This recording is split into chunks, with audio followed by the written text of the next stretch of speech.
Father Bob Lomardo is founder and director of Mission of Our Lady of the Angels in Chicago, a wonderful city, one of my favorites. He is familiar to Catholic TV viewers from his restored Stories of Encounter episode. Father, thanks so much for being with us. How are you doing today? I'm doing well. Thank you very much. Greetings from Chicago to each of you and to everyone in the audience. Thank you. So our control room was just telling us that you were ordained by Cardinal O'Malley? Yes. How did that happen? Well, we're both Franciscans, and so our Franciscan community has always been good friends with Cardinal O'Malley. So he was gracious enough to ordain me a deacon back in 1990. Well, congratulations, and it's great that you're with us today. The mission was born out of a tragedy which took place in 1958. Tell us a bit about that history. Sure, I'd be happy to. Back in December 1st of 1958, here at Our Lady of the Angels, there were 1,600 kids attending school that afternoon. And tragically, a fire began in the basement of the school and spread very quickly.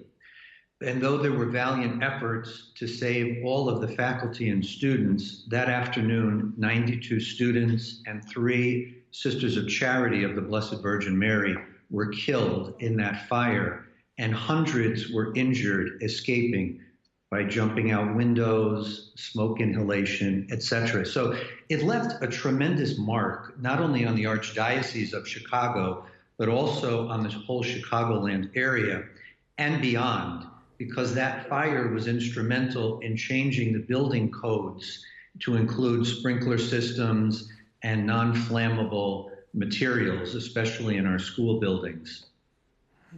Wow. You know, Father Bob, that is just an incredible story that I have never heard. And, you know, you were invited by Cardinal George, God rest his soul, to serve in this capacity. What can you share with us about that invitation and about your personal reaction? Sure. At the time, I was in leadership of my community, the Franciscan Friars of the Renewal, and so he extended an invitation to our community to come out to Chicago and open up a facility there. He was very concerned that as parishes were closing in needy neighborhoods, that there would be the appearance that the church was abandoning the poor.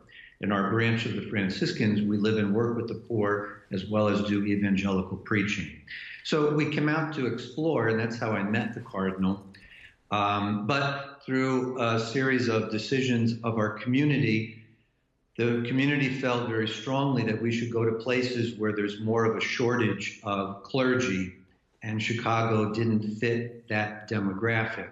So having met the Cardinal, he was still interested in having one of us at least come out, and he extended the invitation to me. And I actually said no a couple of times because I didn't want to go out to Chicago alone.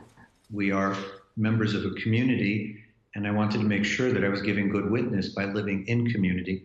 But as we all know, that through our vow of obedience, we also have to listen to what the church is asking of us. So through a period of discernment and discussion with my community and the Cardinal, I agreed to come out thinking that it might be just a short-term thing, getting something going, and either of two things would happen. Either more friars would come out from New York, or I would get something established and go back to New York. But, you know, if you want to make God laugh, tell him your plans. So here I am, 15 years later, still here in Chicago, and I wouldn't trade a second for anything in the world. It has been a fascinating and fun adventure.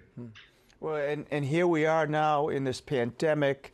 Have you noticed that your work is even more necessary at this point? Have more people come out to you, and how you making out? Our work has expanded exponentially out here.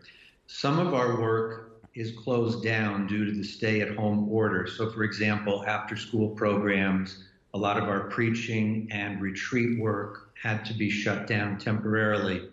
But our outreach to the poor has grown to the point where we're taking care of about 1,000 families a week with literally a shopping cart filled with food. We're also working with the local police as well as other agencies to get shopping carts filled with food out to the at-risk population, either those that are elderly or those with underlying health issues. So that's keeping us quite busy during these days. And I'm honored to be able to do it, because this, I think, is a way that the church is on the front lines of assisting the needs of the moment. And we all have heard many times how we have to listen to the signs of the times. So this is one way of many that the church is able to reach out. Our healthcare facilities are reaching out, Catholic Charities, many, many other groups, and we're part of that whole mosaic of Catholic outreach. Well, we just saw, while you were speaking, some amazing images of that outreach to the neediest in the community, 1,000 families, the food pantry and all. In this cooperation that you've had with the Archdiocese, local residents, corporations, and beyond, what's it been like to foster those relationships during this exciting assignment? Well, I actually enjoy it because I like people. So to me, I thrive on being around people and bringing people together. And to me, it's very heartwarming because I think that this was at the heart of Jesus' message when he prayed at the Last Supper that we all might be one. I think that Jesus' mission, part of that mission, is to continue to bring us all together around him and to be able to serve one another, as he showed us at the Last Supper as well, washing the disciples' feet. And he said very clearly, as I have done, you too must do. So to me, it's life-giving and it's exciting. And I've just met such wonderful people. And it's an enjoyable adventure to be able to work together with so many different people. Well, Father, we appreciate you taking time to be with us today. Where can people learn more about OLA? Well, we have a mission website, which is missionola.com. It has a history which outlines the fire history, the history of the mission here, and also the new branch of the Franciscans that has been established out here at the mission, which is also very, very interesting in a time when vocations are not where we'd like them to be. We have 10 young Franciscans here that are part of a new branch of the Franciscan order. So it's very, very exciting what the Lord is doing here. And I would just say one thing to your viewers. If God is asking you to do something, say yes. That's the best response you could give. And then put a period right after those 3 letters. Yes, and then period, without any conditions.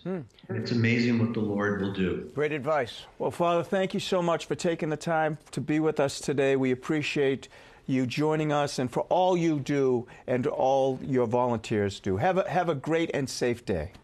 Great. Thank you. You as well. Stay Thanks, safe. Bob. And God bless. God bless. Thank you.